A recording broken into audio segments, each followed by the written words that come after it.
স্থির। কত ছোট একটা গাছে দেখেন কত খেজুর হয়েছে, মাশাআল্লাহ। এই গাইস, আসসালামু আলাইকুম। কি অবস্থা সবার? আশা করি সবাই ভালো আছেন। আমি আছি আলহামদুলিল্লাহ, আপনাদের অনেক অনেক ভালো আছি। তো welcome to my new another blog. তো আজকের ব্লগটা হচ্ছে যে আমরা টিকিট খেলতে যাইতেছি শুক্রবার যেহেতু, তো সেই জন্য আজকে অবসর আছি। এখন টিকিট খেলতে আমরা যেতেছি, যে দেখতেছেন আমার হাতে ব্যাট আর হচ্ছে যে বল। এখন জামু, এখন বাজে হচ্ছে যে 4টা বাজে। তো সন্ধ্যা পর্যন্ত খেলাধুলা করবো আর কি। এখানে শর্ট বাউন্ডারি খেলা হয়, আবার ফুল পিচও খেলা হয়। মানে যাই দেখি কোনটা খেলতে পারি, যেহেতু গরম প্রচণ্ড আপনার, সেই জন্য ফুল পিচটা খেলা একটু টাফ হয়ে যায়। শর্ট বাউন্ডারিটা খেলে একটু ভালো লাগে। তো দেখা যাক সবাই মিলে কি বলে, যেটা বলো ওইটা খেলবো।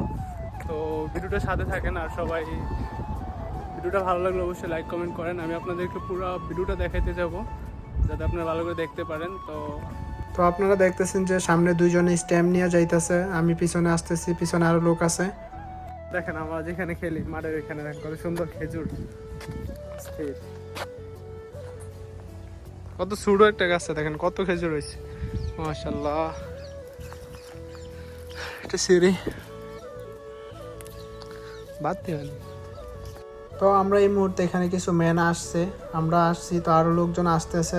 এর ফাঁক দিয়ে আমি আপনাদেরকে পুরো ফিল্ডটা দেখাই নিই যে এটা। তারপরে এখন দেখতেছেন যে আমরা সবাই এখানে আইসা পড়ছে, আরও 3-4 জন ওই যে আসতেছে। তো আমরা এখানে ম্যান বাটতেছি, আর আপনার গ্রামের ভাষায় কী বলে আমরা জানি না, কিন্তু আমরা বলি যে ম্যান বাটা।